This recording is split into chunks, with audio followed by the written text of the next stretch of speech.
para el Partido Obrero, y por supuesto tratando de recorrer esto de la invitación del gobierno provincial, a debatir y discutir sobre, dicen por ahí, para ver qué es lo que van a hacer y cuándo van a fijar la fecha de las elecciones. Para esto la vamos a saludar a la diputada mandato cumplido del Partido Obrero. Estamos hablando de Gabriela Jorge. Gabriela, bienvenida, buen día, ¿cómo estamos? Daniel Torre y Fernando Climent te saludamos. ¿Cómo están? Buen día. Buen día. Gaby, vos sabés que ayer me llegan, y yo tengo un despelote, y te debe pasar y ser muy redundante esto, pero muy reiterativo. Sí. Me llega un parte donde dice el Partido Obrero, rechazamos la postergación de las elecciones. Por el otro lado, me saltan del otro lado y me dicen, ese no es la posición del Partido Obrero, la posición del Partido Obrero es que se unifique, que vaya, que se postergue. ¿Cuál es la posición real de hoy del Partido Obrero y en este caso el Frente del MAS? Bueno, sí, esto te podría hablar estrictamente por la posición del Partido Obrero de Salta.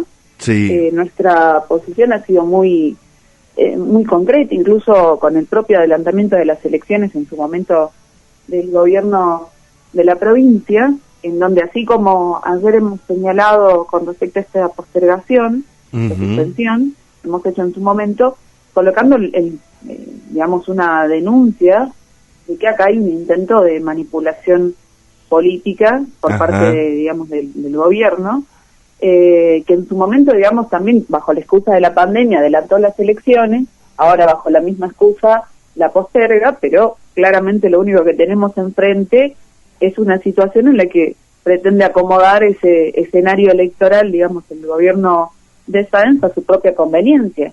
Y una de esas es efectivamente esquivar a la responsabilidad política objetiva que ha tenido en el desarrollo de la crisis sanitaria en la provincia. O sea que en definitiva ustedes del Partido Obrero de Salta, ante la convocatoria del gobernador para sentarse a debatir de cuándo se tiene que fijar la fecha, ¿qué es lo que dicen?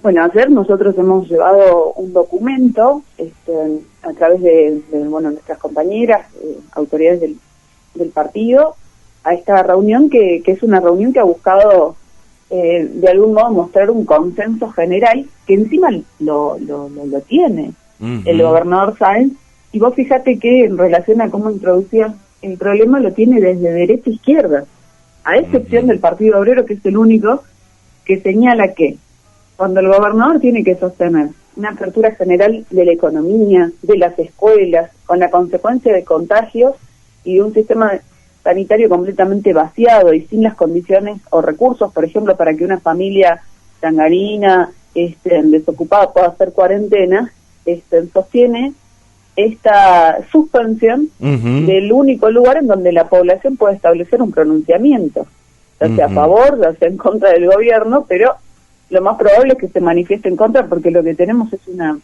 situación de muchísima agudización, no solamente en términos sanitarios de una crisis, sino de una miseria social creciente. Esto es lo que estamos viendo, por ejemplo, en los picos de contagios de Metán, de Rosario de la Frontera, es lo que hemos visto el año pasado en Orán, en San Martín, y en todos los momentos decisivos, el gobierno, por ejemplo, optó por colocar los recursos de la provincia, no en salvatar a los hospitales, triplicar el presupuesto, lo que fuere, sino poner esos recursos, por ejemplo, para salvatar a las grandes empresas, pero también para pagar la deuda. El año pasado, no nos olvidemos, ha pagado los vencimientos del Fondo de Reparación Histórica en lo más crudo de la pandemia, cuando en Orán denunciaban que no tenían siquiera el oxígeno suficiente para poder hacer frente en ese momento al pico de contagios que se estaba produciendo. Entonces, bueno, creo que esto hay que demostrarlo, porque efectivamente que nadie haya dicho nada frente a esto es la idea de que acá todos juntos van a salir de la pandemia, pero hay que advertirle a la población. Todos los que nos dicen que vamos a salir de la pandemia son aquellos que están sosteniendo una política, con la izquierda incluida, por ejemplo, de presencialidad en las escuelas, por ejemplo, de una apertura general, sin señalar la necesidad de poder colocar de manera inmediata la suspensión de las actividades no esenciales, el problema de la suspensión de las clases, y por supuesto generar los recursos sobre la base de no pagar la deuda y de expropiar el Banco Macro, es una gran fuente de negocio, es decir, los recursos están, el problema es bajo qué orientación política y social se colocan. Todo esto bajo control de los trabajadores, que somos los únicos que podemos desenvolver efectivamente la defensa de la salud y la vida. Ahora, traduciendo y pasando en limpio, ¿para ustedes tienen que unificarse con las nacionales? Para nosotros, lo primero era denunciar esto. Sí. Y lo otro lo vamos a seguramente discutir. En su momento incluso no ha habido obstáculo, digamos, para que se unifique una con otra. Ahora el gobierno, imagínate, está viendo la propia conveniencia de si las ata o no las ata las nacionales, también teniendo en cuenta que está enfrentando una feroz disgregación política de su propia base, ¿no?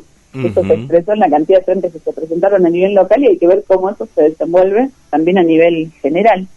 Que bueno, bien, para nosotros es esto, pero fundamentalmente las elecciones hoy se podrían haber sostenido, porque mientras nos dicen de que van a haber una gran fuente de contagios, por un día de votación, por una deliberación de la clase obrera, son los mismos que están defendiendo la presencialidad en las escuelas, que sí son efectivamente una gran fuente de contagio, y la garantía de que todos los laburantes tengamos que ir de lunes a viernes a trabajar en condiciones cero sanitarias, en muchos casos, o sea, en el transporte o en las propias arbitrariedades de las patronales. Perfecto. Así que desde ese punto de vista es esto.